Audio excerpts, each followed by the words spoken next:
আমি বৰ্তমান ঢকুৱাখানা সমষ্টিত আহি পাইছোহি আৰু ঢকুৱাখানা সমষ্টিত আমি এতিয়া ভিতৰৰ অঞ্চললৈ সোমাম আৰু ইয়াতো খুব সুন্দৰ পৰিৱেশ, গাঁৱলীয়া পৰিৱেশ আছে। ভিতৰলৈ নদী আছে, দুইভাগে মথাউৰিৰ পাৰে পাৰে সোমাব পৰাকে।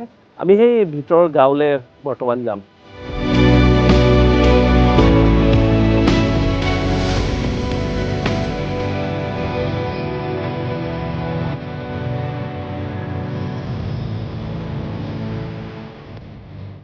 চিলাপথাৰ সোমাবলৈ হৈছে। চিলাপথাৰ অলপ আমি গৈ আৰু 30 কিলোমিটাৰ পিছত চিলাপথাৰ পাম।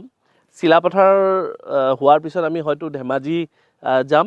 চ' চিলাপথাৰতো খুব এটা ইলেকশ্যনৰ বতৰ যিহেতুকে তাতেও সমীকৰণ কেনেকুৱা হৈছে, কেনেকুৱা তাত ভোটৰ অংক কেনেকুৱা ধৰণৰ, কোন দিশে ভোট যাব, তাকে চাবলৈ বিচাৰিছোঁ। কিন্তু প্ৰত্যেকটো কাম কৰাৰ পিছত যেতিয়া আমি এনেকুৱা ঠাইবোৰলৈ গৈছোঁ, পূৰ্বতেও কৈ আহিছোঁ, বিশাল খেতিপথাৰ আৰু নিজান ৰাস্তা, বহু দিনৰ পিছত এনেকুৱা ধৰণৰ অনুভৱ হয়। কাৰণ চহৰৰ ধামখুমীয়াৰ মাজত আমি এনেকুৱা ধৰণৰ দৃশ্য, এনেকুৱা ধৰণৰ সৌভাগ্য নহয়গে।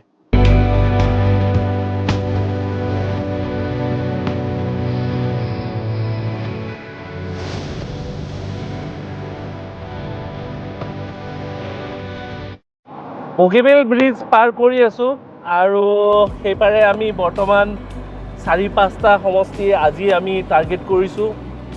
ডিব্ৰুগড় সমষ্টি, খোৱাং সমষ্টি, আমি মাৰ্ঘেৰিটা যাম, তিনিচুকীয়া যাম আৰু শদিয়ালৈ যাবলৈ চেষ্টা কৰিম। শদিয়া সমষ্টিত মলিন চেতিয়া আৰু জগদীশ ভূঞা তেওঁলোকৰ প্ৰাৰ্থিত্ব আগবঢ়াইছে।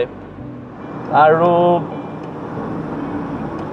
এই ব্ৰিজখনে যিহেতুকে মই 20-25 বছৰৰ পৰা শ্ব' কৰি আহিছিলোঁ, এই ব্ৰিজখন নথকাৰ সময়ত আমি আগতে কিবা কাৰণত ধেমাজিত শ্ব' কৰিব লাগিলে আৰু দ্বিতীয় ডেষ্টিনেশ্যন যদি আমাৰ ডিব্ৰুগড় হয়, আমি এক পাক ঘূৰি আহিবলগীয়া হৈছিলে। এতিয়া মাত্ৰ আধা ঘণ্টা বা 1 ঘণ্টাৰ এটা জাৰ্ণি হৈ গৈছে, মানে ইমান চমু হৈ গৈছে।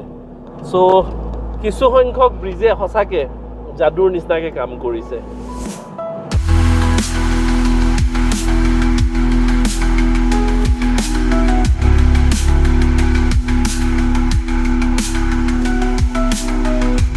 ডিব্ৰুগড়ত সোমাইছোঁ। ডিব্ৰুগড় সমষ্টিত সোমোৱাৰ লগে লগে আপোনালোকে নিশ্চয় ধৰিব পাৰিছে, মানুহ চাইকেলত ইতিমধ্যে গৈ আছে আৰু সেউজীয়া চাহ বাগানেৰে ভৰ্তি। আৰু এই চাহপাতৰ মাজে মাজে আমি এই সমষ্টিটোৰ আমি কেনেকুৱা কি কথা বতৰা, ভোটৰ কেনেকুৱা সমীকৰণ, সকলোবিলাক জানিবলৈ চেষ্টা কৰিম। ডিব্ৰুগড়ৰ বিভিন্ন অঞ্চল যাম, প্ৰাৰ্থীসকলক লগ ধৰিম, চাওঁ হওক ইয়াতে কি পৰিস্থিতি, কি ছবি চলি আছে।